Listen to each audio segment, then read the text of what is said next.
Hello दोस्तों, आज हम बताने जा रहे हैं कि अपने आर्डिनो से कैसे एलईडी ब्लिंक कर सकते हैं। आर्डिनो से एलईडी ब्लिंक करने के लिए आप लोग को ज़रूरत पड़ने वाला है एक आर्डिनो का।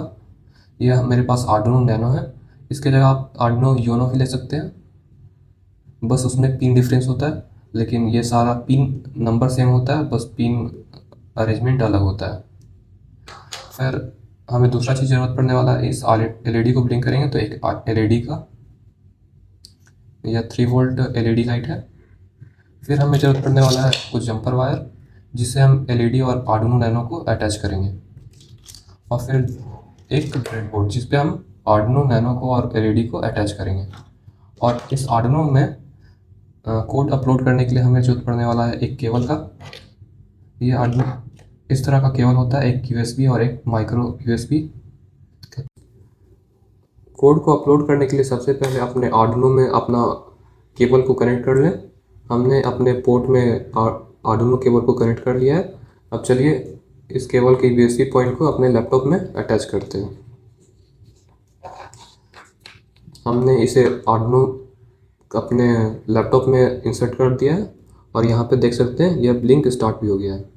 मतलब ये हमारा आर्डिनो लैपटॉप से कनेक्ट हो चुका है। चलिए अब इसमें कोड अपलोड करते हैं। आर्डिनो में कोड अपलोड करने के लिए अपने आर्डिनो आईडी को ओपन कर लें और फिर फाइल्स में जाकर एग्जाम्पल में जाकर बेसिक सेलेक्ट करके ब्लिंक ऑप्शन में ओपन कर लें।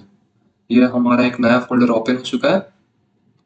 चलिए फिर टूल्स में जाकर अपने बोर्ड को सेलेक्ट कर लें। हमारा आर्डिनो नैनो है, इसीलिए आर्डिनो नैनो सेलेक्ट किया है। और फिर प्रोसेसर में ऑल्ट बूट लोडर को सेलेक्ट कर लें और फिर पोर्ट में जिसमें आपने अपने आर्डिनो नैनो को अटैच किया है उसे सेलेक्ट कर लें। फिर इसे वेरीफाई करते हैं।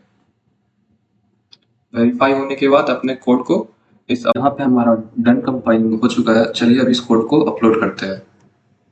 कोड हमारा अपलोड होना स्टार्ट हो गया है और ये कुछ देर में अपलोड भी हो जाएगा। आफ्टर 3-4 सेकंड लगेगा और फिर अपलोड हो जाएगा। यह हमारा डन अपलोडिंग हो चुका है। एलईडी को ब्लिंक करने के लिए अपने एलईडी को लेकर अपने ब्रेडबोर्ड में कनेक्ट कर दें। हमने एलईडी को अपने ब्रेडबोर्ड में कनेक्ट कर दिया है और हमने मेल टू मेल जंपर लेकर इस एलईडी में कनेक्शन देंगे। ग्राउंड से लेकर एलईडी के ग्राउंड टर्मिनल में कनेक्ट करेंगे। हमने एलईडी के ग्राउंड टर्मिनल में कनेक्ट कर दिया है और फिर एक और जंपर लेकर एलईडी के पॉजिटिव टर्मिनल को कनेक्ट करके यहाँ D13 पिन में कनेक्ट करेंगे। ये देख सकते हैं कनेक्ट करते हैं के साथ ही हमारा लाइट ब्लिंक करना स्टार्ट हो गया है।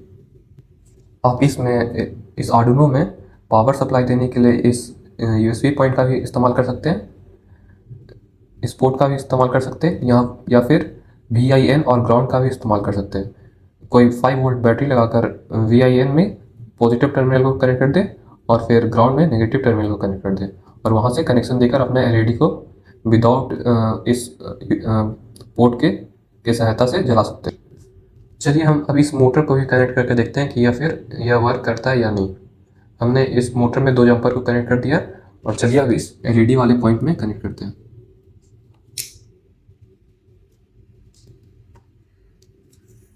ये देखिए कनेक्ट करते के साथ ही जैसे एलईडी जल रहा है, ये अपना काम कर रहा है और फिर एलईडी बंद हो रहा है तो ये मोटर भी ऑफ हो जा रहा है। कोड में मॉडिफाई करने के लिए हम अपने कोड को नीचे करेंगे और फिर यहाँ पर देख सकते हैं आप लोग डिले 1000 लिखा हुआ, उसको 100 करेंगे और फिर यहाँ पे भी डिले 1000 लिखा हुआ, उसको भी 100 कर देंगे, जिससे हमारा ब्लिंक और भी फास्ट करेगा और इसे अपलोड कर देंगे। देखिए हमारा कोड अपलोड होना स्टार्ट हो गया और ये देखिए एलईडी भी काफी फास्ट ग्लो कर रहा है। ये एक हमारा दिखाता है ऑफ का और एक हमारा ऑन का दिखाता है। इस एलईडी को अपने हिसाब से आप फास्ट या स्लो कर सकते हैं। वो कोड में एडिट करके अपना एलईडी को फास्ट या स्लो ब्लिंक कर सकते हैं। हमने मोटर को भी कनेक्ट कर दिया और ये भी सेम काम कर रहा है। जब एलईडी ऑन हो रहा है तो ये मोटर भी ऑन हो रहा है और एलईडी ऑफ हो रहा है तो ये मोटर भी ऑफ हो जा रहा है।